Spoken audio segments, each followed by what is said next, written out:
Baylor's got a short list for their next AD, but doesn't include a package deal with a new football coach.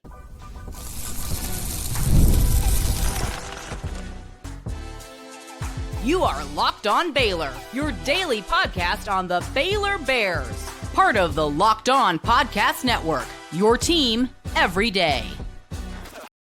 Hello there, Bears fans. Welcome to another episode of Locked On Baylor, brought to you by FanDuel and part of the Locked On Podcast Network, the #1 sports podcast network in the world. I'm your host, Cam Stuart of ESPN Central Texas and the Rogue Media Network. I appreciate you guys making it your first listen today and every day. On this Friday episode, we are finally going over the AD names, who they're actually reaching out to, and what this short list looks like. It's got a little Big 12 and SEC flavor. But is there one guy who can bring a dynamite football coach with him? We'll go over that. We'll see what Bears made the all Big 12 teams and why this matchup in the Big 12 championship game tomorrow is actually great for Baylor. All that and more coming up on this episode of Locked On Baylor. We start where we start.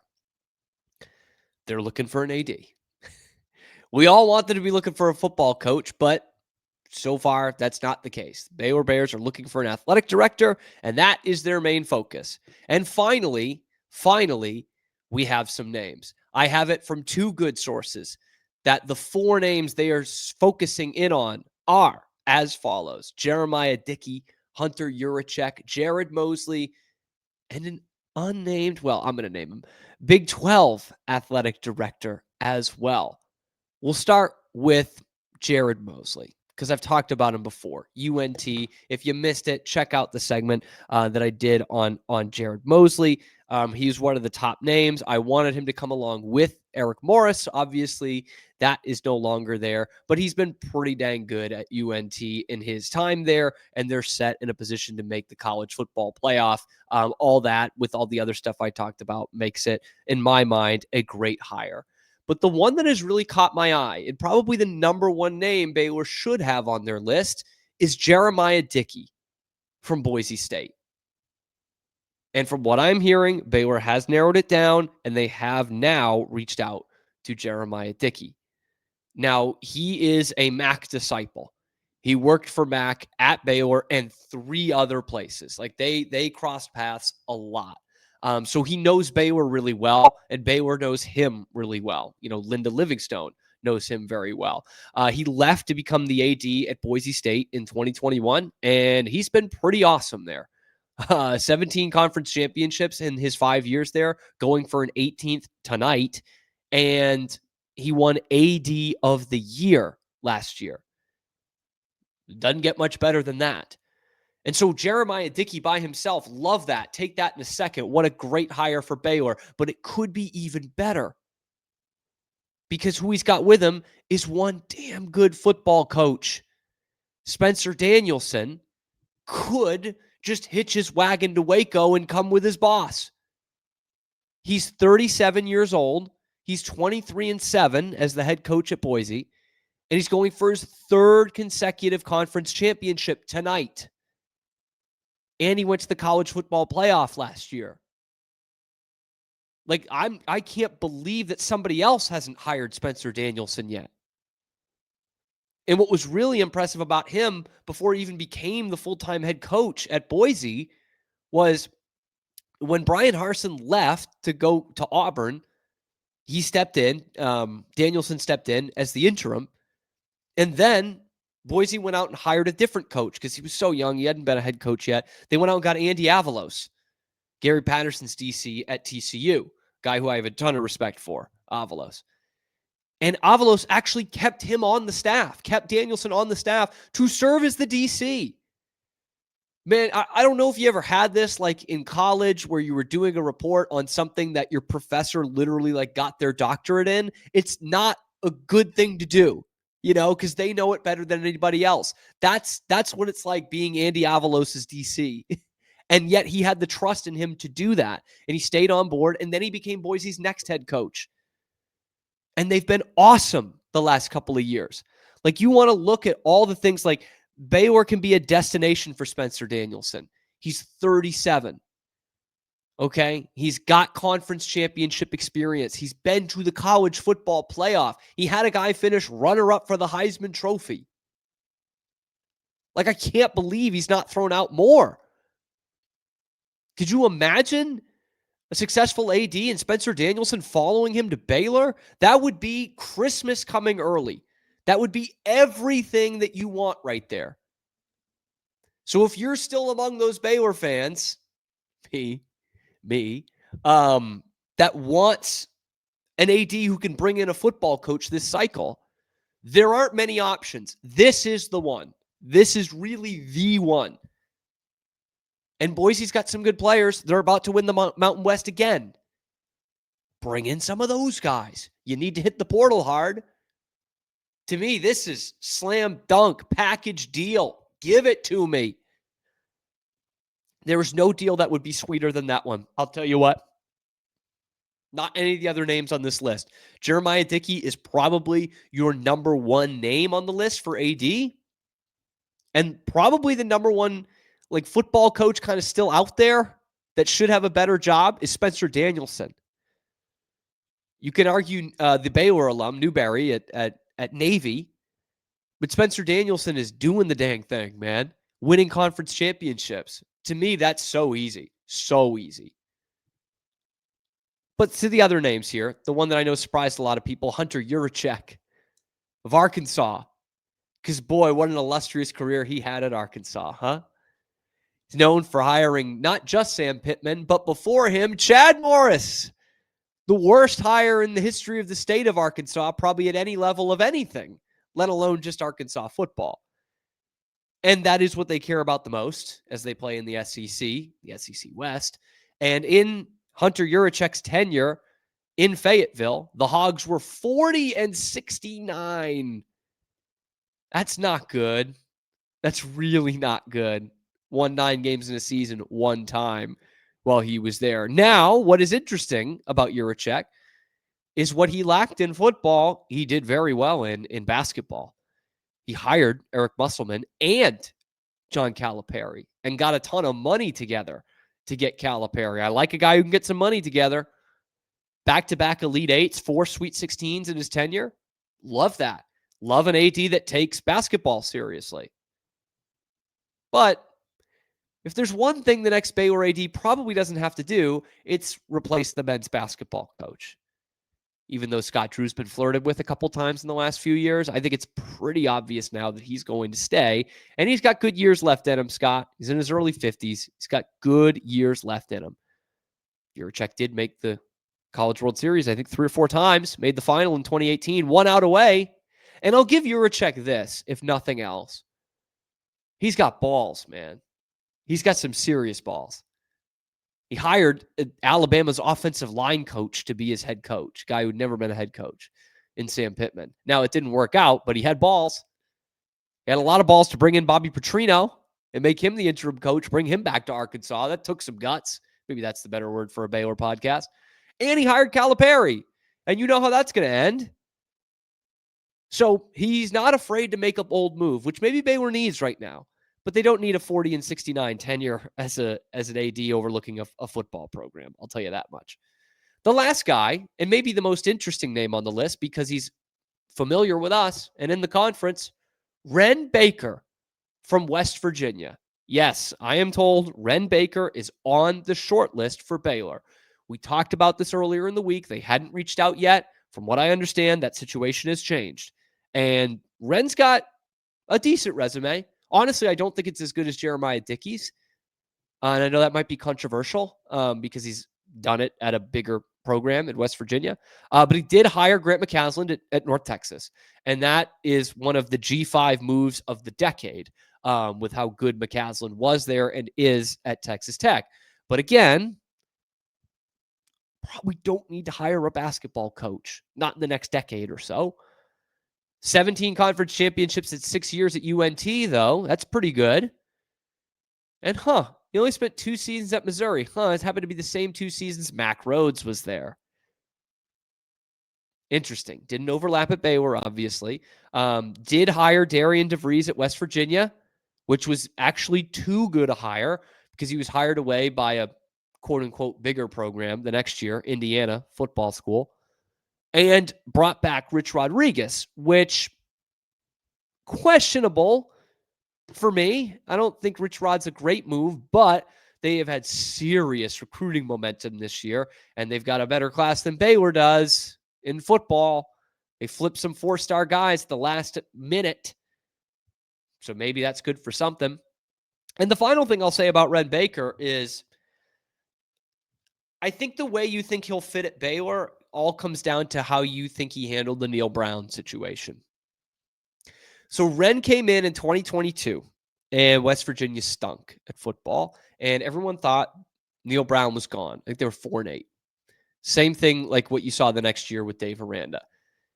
And remember, they kept Neil Brown. Like Ren could absolutely have gotten rid of him, first year, new guy, my chance to make the hire. He didn't do it. And Neil the next year went 9-4. And that was what we were saying, like, hey, that's what Baylor can possibly expect here. But then it went back down to 5-7, and they fired him the next year. So you can look at it one of two ways. You can say this guy's got too much patience for a football coach. Or you could say Ren Baker gets another major job, and he's not going to make that mistake again. Two ways of looking at it. As much as I think Baylor can offer Ren a pretty sweet deal, I don't know if he leaves West Virginia. I think the Jeremiah Dickey thing makes a lot of sense, especially if he could bring Spencer Danielson with him. I like that package deal. What about you? Let me know what you think in the comments section below. Be sure to like the video, subscribe to the channel. We come at you on YouTube every weekday in the morning, as well as wherever you get your podcasts as well. So like, subscribe, help us on the path towards 5,000 subscribers and further solidifying this as the #1 Baylor football show on YouTube. When we come back, we're going to talk about football. The all Big 12 teams came out, and there's actually a surprising Baylor flavor there. And is someone else going to be after Dave Aranda? Let's talk about it next on Locked On Baylor. But first, today's episode of Locked On is brought to you by FanDuel. NFL Sundays, they move fast. One big play and suddenly everything changes. That's what makes live betting with FanDuel so exciting. You think you're watching the game, but you're really reacting to it in real time. You can place the bets as the action unfolds. Every drive, every momentum shift, every highlight, you've got it right there. Live betting is the best way to get your money when the game starts to shift. Receiver gets hot, defense tighten up. You know what I'm talking about. So if you want to be like me and can't read, if you want to be right in the middle of the action this season, visit FanDuel.com and place your live NFL bets all season long. Again, that's FanDuel.com. Place the NFL live bets all season. FanDuel, the game moves fast, and so can you. Back here on Locked On Baylor, we've talked AD search. Man, I really like one of those names in particular. Now we talk about kind of what's going on in the here and now. The all Big 12 teams were released yesterday, and I wish I could give a more impassioned speech than I did last year for why one Baylor player should be on there, but I was kind of pleasantly surprised to see as many as we did. 3 Baylor Bears on the all Big 12 first team offense. Not on the defense, if you could believe it. Josh Cameron at wide receiver. Michael Trigg is the flex guy. They don't do tight ends. It's like fantasy football here. I mean, I don't exactly know why. I don't know. And Omar Egbedian on the offensive line. And certainly he had a terrific year. All of these guys, I think, deserve to make the list. I can make an argument for why Sawyer should be in there over Noah Fafita. I was a little surprised to see Noah Fafita as the first-team quarterback. But honestly, the way Fafita took care of the ball this year, I think if you were starting a team, you'd rather have Fafita's season. Only 5 picks all year. I think it was 29-5 in the touchdown-interception ratio. Sawyer Robertson was 31-12, but threw for 700 more yards than Fafita. And Fafita's team is looking for win number 10 So that's pretty good.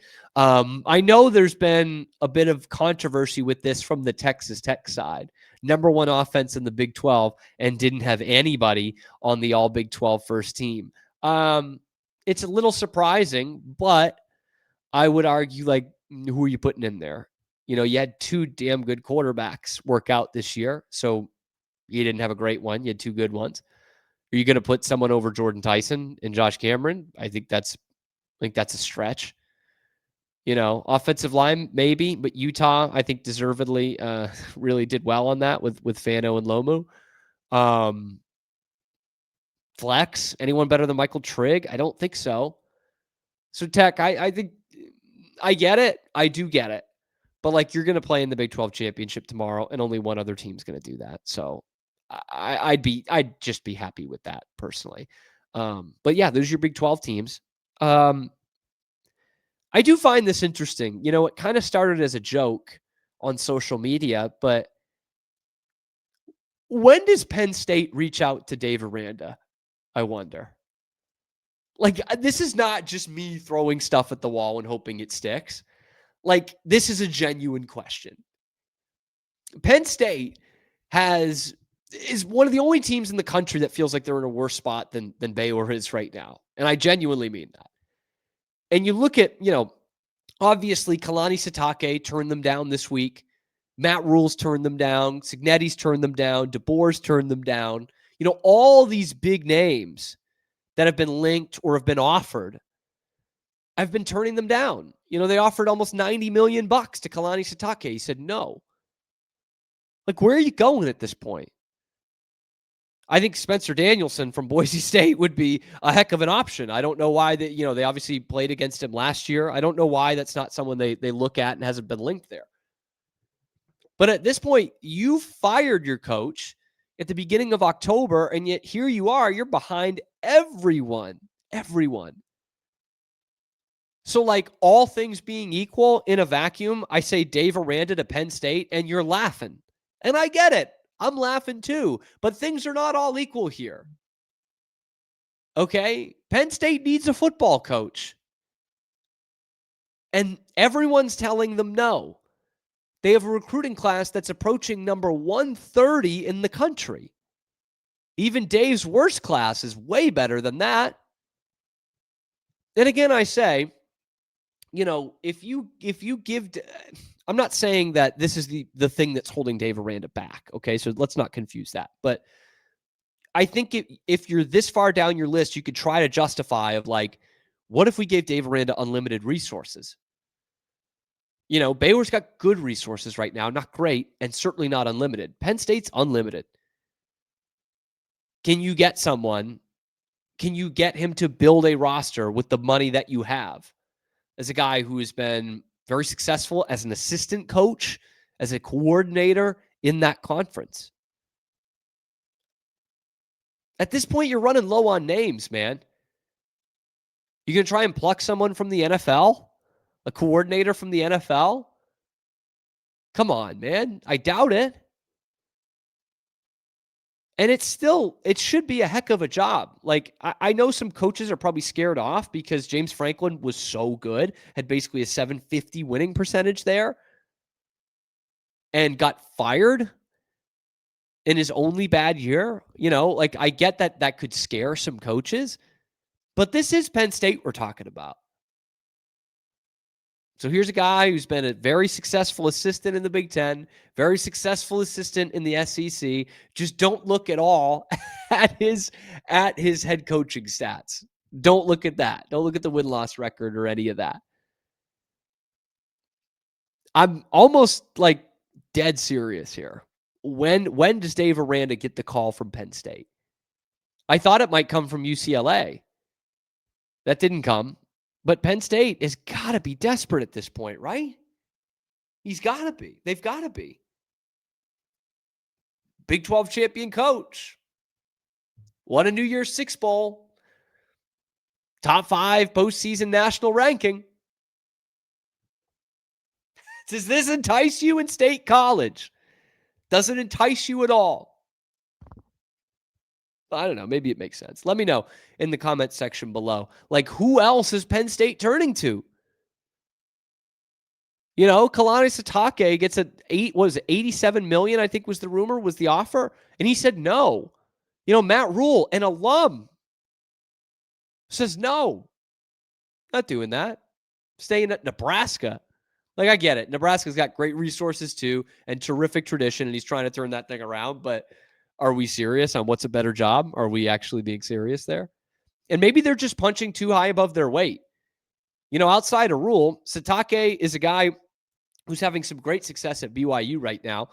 And Kurt Cignetti and Kalen DeBoer, they ain't leaving right now for anything. Like, what? Why would they do that to go to Penn State? There's not many coaches that I would say that about, but those are two of them right there. Matt Campbell, finally going to hear that. They're going to try to pry Chris Kleiman out of retirement 2 days after he retires. Dave Aranda to Penn State. Crazier things have happened. Brian Kelly, what's he doing these days? Anyway, let me know what you think in the comment section below. When we come back, let's talk about the Big 12 championship game tomorrow. BYU, Texas Tech. I know there's a lot of distaste in the Baylor fan base for some of you, both of these teams, but definitely for one of them. But I'm going to tell you why it's actually a great thing for Baylor. I'm going to tell you next on Locked On Baylor. But that's not till after I tell you about Aura frames. I mean, probably the best gift you can give this holiday season. And gift hunting season is very much on. If you want something meaningful, you want something personal and guaranteed to get a reaction, which is kind of what you want from a gift, Aura frames is the way to go. They deliver every single time. It isn't something you wrap. It's a way to share memories. It's not your average picture frame. You preload the frame with photos before gifting it. So when they plug it in, memories already rolling, already there. No apps to figure it out, no setup headaches, just instant smiles. And I know when we're talking about parents and grandparents, that's what I love to hear right there. Okay? No apps, no setup headaches. That's how they do it. I gave one to my mom last year. Trying to get one to my grandmother this year, although she'll probably need some help setting it up still, even though it's the easiest thing in the world. For a limited time, save on the perfect gift by visiting auraframes.com to get $35 off Aura's best-selling carver mat frames, named #1 by Wirecutter. You just use the promo code COLLEGE at checkout. That's AURA frames.com, auraframes.com, promo code COLLEGE, college in all caps. This deal is exclusive to our listeners, and these frames sell out fast. So order yours now to get it in time for the holidays and show your support by mentioning Locked On Baylor at checkout. That means the world to me. Terms and conditions do apply.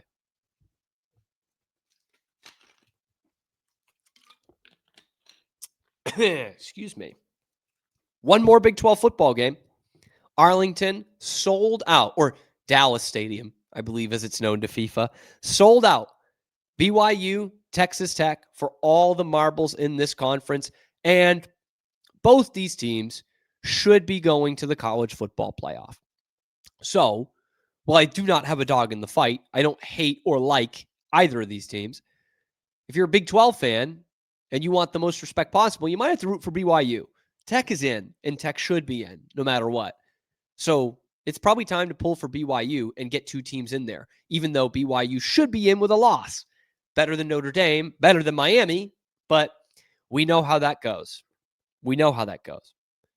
And besides the fact that it is a sellout and how great that is, I think it's going to be one of the great neutral crowd scenes we've ever seen, to be honest with you. This is great for the Big 12. And here's why. Ever since UT and OU left this conference, the knock on the Big 12 is people say, who are the alphas? Who are the two? Who are the teams that stand up above the rest in the conference? These are them.